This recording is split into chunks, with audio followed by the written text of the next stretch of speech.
메타버스가 추구하는 거는 커넥티비티와 초연결이거든. 사실은 정부 관계 부처나 대기업들이나 메타버스 때문에 많이 만나거든요. 저는 이제 그 뒤 무엇들을 기획하고 있는지 알잖아요. 이 세상의 많은 부분들이 그냥 다 메타버스적인 요소들로 바뀌게 될 거예요. 나는 이런 질문. 서울대를 졸업하면 평생이 보내게 되면 다 잘 풀리냐? 안 그렇거든요. 대략 55세 전으로 아웃된단 말이에요. 나머지 삶을 어떻게 살 거냐? 100세 시대잖아요.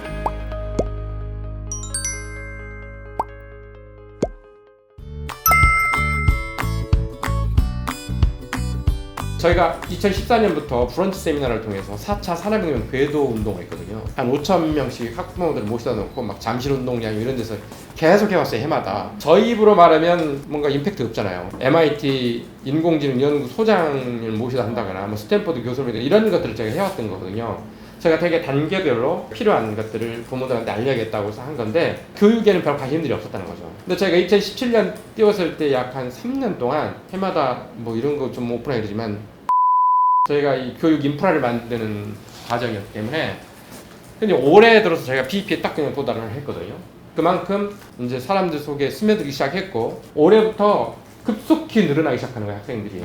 요즘 또 그 MZ 세대들이 저희 초등학생들 학부모들이잖아요. 유튜브나 이런 것들 SNS 발달돼 있어서 자꾸 들어가서 보면서 자기 아이들이 뭘 해야 되는지 그런 걸 통해서 금세 알게 되는 거예요. 지금 이렇게 가고 있죠, 저희가. 하고 있고 우리 그 유니트코리아 대표님의 도움으로 중국 진출을 꾀하고 있는 중이고요. 중국은 시장이 워낙에 방대해서 초기에는 B2B 모델을 생각했다가 최근에 저희가 B2C 모델을 협의해서 지금 개발 중에 있어요. 웹에서 아이들이 직접 코드 라이브를 접할 수 있도록 그걸 지금 저희가 진행하고 있죠. 그 유니티 차이나 대표께서 하시는 말씀을 들어보니까 이미 중국에서 코드 라이브라는 이런 걸 인지하고 벌써 많은 곳에서 노크를 하고 있대요. 그래서 이게 진행이 되면 중국의 이제 퍼블리싱 업체와 우리 유니티 차이나와 유니티 코리아와 이렇게 협력을 해서 머지않아 좀 일이 날 거예요. 사실 중국을 일단 가면 동남아에 동남아를 자동이 따라와요. 그래서 사실은 위험 부담 줄이기 위해서 동남아를 갔다가 중국에 가는 경우도 있는데 일단 중국을 먼저 도전해 보시면 저희가 오프라인으로 들어가서 하는 건 상당히 한계가 있어요. B2C로 온라인을 통해서 진행하는 것에서는 저는 기회가 엄청 많이 열려있다고 생각하거든요. 제가 10년 전에 사실은 그 게임 업체에 있었거든요. 그래서 베트남을 방문한 적이 있는데 깜짝 놀란 게 정말 게이머가 많아요. 베트남에서는 게임 이외에 젊은 친구들이 할 사실 다른 컨텐츠들이 없대요. 그래서 게임이 굉장히 각광을 받고 있고 그 정부도 이 게임 산업에 대해서 굉장히 호의적인 거죠. 그래서 이 게임 산업을 우리가 부흥을 시켜서 개발자들 많이 만들어내서 산업 하나를 키워야겠다라는 판단에 우리나라 이제 KT 정도 되는 국영회사들이 e스포츠 채널들을 만들기 시작을 하고 코딩 교육과 유사한 형태의 교육업체들을 만들기 시작하고 투자를 굉장히 많이 하더라고요. 그래서 그런 것들이 기반이 돼서 그런지 지금 현재 단순히 게임을 즐기는 정도가 아니라 게임을 즐기는 사람들도 많지만 즐기는 가운데 만들고 싶어하는 사람들이 굉장히 더 많아지고 있는 상황이어서 저는 분명히 이제 포텐셜이 있다고 말씀을 드리고 사실은 저는 동남아를 먼저라고 말씀을 사실은 제안을 드려봤는데 중국에 가서 사실은 어느 정도 성과를 보이면 동남아는 따라오게 되어 있기 때문에 또 중국을 아마 이 타겟으로 잡으신 것 같아요.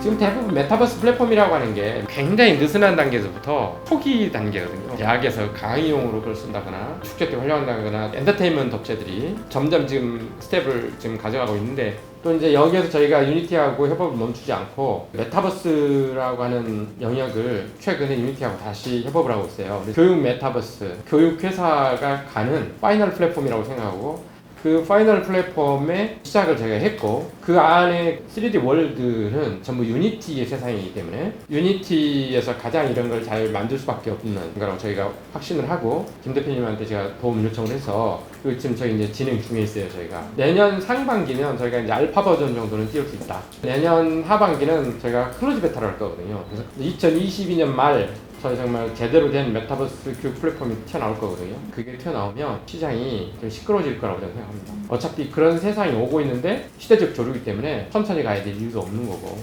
아마 굉장히 큰 일들이 내년에는 좀 일어날 가능성이 있다 이렇게 보고 있는 거죠. 저희 같은 경우에 메타버스 이꼴 유니티다 보니까 뭐 정부 관계 부처나 대기업들이나 메타버스 때문에 많이 만나거든요. 저는 이제 그 뒤 무엇들을 기획하고 있는지 알잖아요. 이 세상의 많은 부분들이 그냥 다 메타버스적인 요소들로 바뀌게 될 거예요. 애들이 이런 요소들이 세상에 굉장히 다 분포되어 있고 거기에 대한 이해도가 부족하면 사실 애들이 앞으로 살아나갈 사회 자체가 힘들어지는 거거든요. 그래서 어릴 때부터 사실은 그런 경험들 하게 해주는 게 저는 도움이 당연히 될 거라고 보고 그런 환경들을 경험을 하면 어디를 가서 뭘 보든 사실은 다 익숙할 거거든요. 저희 이제 어릴 적에 싸이월드하고 이제 아이러브 스크럽 그 당시에 나름 인터넷 세대로서 저희 나름 즐긴 거거든요. 여러 교육청에서 지금 연락이 많이 와서 지자체에 있는 이제 기관들 플러스 그다음에 이제 교육청들하고 지금 협업하는 그림들을 그리고 있는데 다들 비슷하세요. 근데 그런 그러니까 결과물들이 다 나올 쯤에는 결국은 어느 시점 가서는 없어질 거 없어지고 남을 거만 남겠지만 우리 아이들은 사실 그걸 다 겪어야 되거든요. 저희 애들 세대들한테 또 다른 형태의 커넥티비티라고 하는 경험을 할 수 있는 것들이 다가오고 있는 것 같아요. 사람의 이제 DNA에 따라 좀 많이 차이가 있는데 다른 사람들 앞에 나서서 말하기를 좋아하는 사람이 있고 다른 사람들한테 나서는 것 자체가 두려운 여러 가지 요소들이 있는 사람들이 있거든요. 뭐 실수하는 거, 내 얼굴이 팔리는 거 싫다, 다 쳐다보는 이런 게 싫다 이런 많잖아요 이런 요소들이. 그래서 이 아바타를 썼을 때 장점은 뭐냐면 두려움이 없어진대요. 내가 오늘 세수를 했다, 뭐 머리를 손질을 했다, 안 했다 이런 거 상관없기 때문에 그게 되게 좋다는 거예요. 맞아요, 진짜 네. 처음에 이제 얘기해 주셨던 사실은 이게 사람들 기질 차이인 것 같기는 하거든요.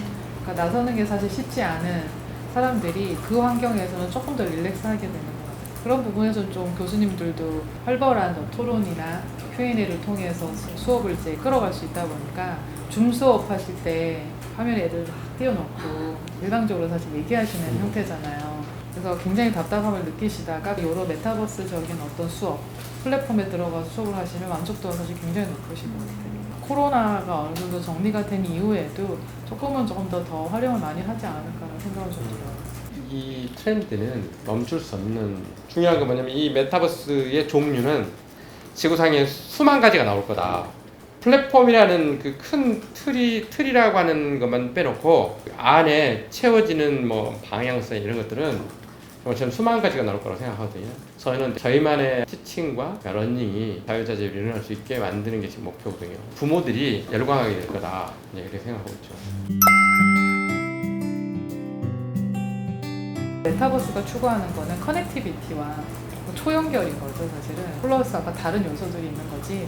사실 게이미피케이션 요소는 이 안에서 좀 더 머무르게 하거나 좀 더 재밌게 하거나 인터랙션을 가져감에 있어서 조금 더 풍부하게 하기 위해서 들어가는 거지 이 자체가 게임이라고 잘못 오해하시면 사실 안 될 것 같긴 해요. 게임 내 소셜이 정말 조금 문제가 있어요.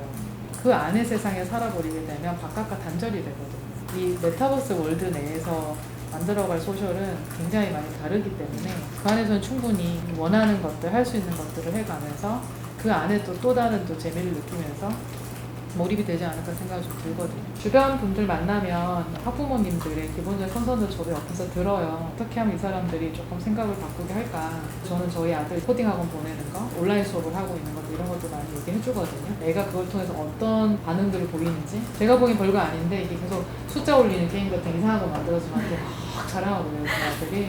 와 대단한 거거든요. 사실은 초등학교 2, 3학년한테. 그래서 그런 것들을 옆에 주변 분들한테 저도 많이 사실은 좀 공유를 좀 해드리면 부모들이 갸우뚱하세요. 지금은 약간 갈등을 겪고 계시는 상황이라고 생각을 해서 아 이건 맞는 것 같아 라고 할 수 있는 가이드를 줄 수 있다라고 하면 많은 학부모님들이 좀 지지해 주지 않을까 생각을 좀 듭니다. 게임을 아이들이 만든다고 해도 부모들이 두려운 거야. 게임이라는 말 때문에. 근데 사실 게임을 만든다는 거는요, 이 아이는 이미 크리에이터거든요. 그런데 부모들은 과거에 얽매여 있잖아요. 공부 열심히 해. 내신 관리에 서울대 가야 되는데 제가 교육용 메타버스를 만들려고 하는 것은 뭐냐면 아이들에게 4차 산업혁명에 되게 필요한 4차 산업혁명에 필요한 교육을 저희가 할 수 있는 건 IT와 관련된 것까지예요. 수, 과학, IT 뭐 이런 정도. 근데 그것만 있는 게 아니잖아요. 바이오 테크놀로지도 있고 나노 테크놀로지 물론 이런 것들에 관련된 교육을 전부 끌어들일 생각이에요. 거기에 다양하게 배울 수 있는 환경을 만든다면 부모들 입장에서는 로블록스로 가는 건 반대하겠죠. 우리 교육용 메타버스를 만들어 놓으면 부모들 여기에 들어가서 놀아도 여기서 놀아라 하게 될 거고 이런 장점들이 있기 때문에 부모들 입장에서는 되게 놀라운 경험을 하게 될 거라고 저는 봅니다. 이미 만든 걸 저희가 리빌딩을 하는 거라면 이제는 처음부터 같이 만들어 간다. 그래서 이게 아마 어떤 교육업체나 또는 IT 관련 플랫폼을 만들어가는 그런 업체들이 만드는 것과는 완전히 차별화가 일어날 거라고 생각합니다. 요즘에 저희가 소셜 크리에이터라는 단어를 쓰거든요. 정말 이 뭔가 내가 커머셜리 뭔가를 만들어서 사업을 해야 되고 정말 일을 해야 되는 사람들 말고도 로블록스처럼 그냥 재미로 내가 뭔가 만들어보고 친구들 자랑할 수 있는 정도 레벨로 낮추기 위해서 우리가 뭘 해야 될까 고민을 되게 많이 하고 있어요. 당연히 지금 코드 얼라이브도 그 중에 하나의 또 테마인데 저희가 그런 소셜 크리에이터를 위한 여러 가지 아이디어들을 지금 만들어내고 있고 저희가 B2B 비즈니스를 하는 회사지만 소셜 크리에이터들을 위한 컨슈머 디비전을 만들었어요. 이 디비전에서 아마 이제 여러 가지 발표가 있지 않을까 생각이 듭니다. 학부모들한테 하고 싶은 얘기 그거예요. 내신 성적 올리는 거를 하고 싶은 거냐, 이 아이의 미래를 잘 살아가게 하는 걸 하고 싶은 거냐를 선택하게 하고 싶어요. 사실은 그 되게 다른 길이거든요. 내신 성적을 잘 올리는 것은 대학을 잘 가게 할 수 있겠죠. 하지만 그들이 세상을 잘 산다라고는 전혀 개런티 할 수 없어요. 점점 더 그래요. 그런데 코딩을 배운다, 게임을 만들어낸다. 걔가 게임을 만들어낸다는 거는 이미 걔는 미래가 밝으네요, 되게. 근데 이거는 되게 고난의 길인데 미래가 불투명해. 근데 이거는 애들이 너무 즐겁게 가는데 미래가 살짝 열려. 뭘 선택해야 될지는 부모들의 몫인데 나는 부모들이 그 책임을 과연 다 져줄 수 있냐, 이런 이야기를 했어요. 하버드 교수 누군가가 아이들은 과거를 배우고 있다, 계속 새로운 미래가 다가오고 있는데 아이들은 과거에 만들어진 것을 현재 과거를 배우고 있다. 전 100% 공감하거든요. 지식이 인더스트리를 못 따라가요. 과거에는 그게 좀 비슷했어, 이게 가는 속도가. 근데 요즘은 한쪽은 광속으로 가고 있고 한쪽은 그냥 자동차 운전듯이 가고 있는 건데 이거를 부모들이 알면서도 국가에 사는 거니까 놓지를 못하는 거예요. 근데 실질적으로 아이들이 여기서 보내는 시간이 하루의 거의 대부분이라는 거지. 부모들이 진짜 고민을 해야 된다고 생각한 거예요. 우리가 예를 들어서 하나씩 외워서 그 다음에 진행하려면 또 외운 것들을 토대로 가야 되고 이런 게 성인이라면 아이들은 포기에 그렇게 시작하는 듯 싶은데 어느 날 보면 외우는 개념이 아닌 이미 통째로 막 그 흡수를 하고 있단 말이지. 그런 걸 할 수 있는 시기는 저는 맥스 초등학교 때까지밖에 안 된다고 생각해요. 실질적으로는 36개월 때 시작했거든요. 그래서 7세에 약 70%의 그런 능력이 작동을 해요. 그리고 나머지 7세가 더해진 14세까지가 이제 거의 마감이라고 해요. 진짜 아이들의 미래를 걱정한다면 얘가 정말 혼자 잘 살아가게 만들어줘야 되잖아요.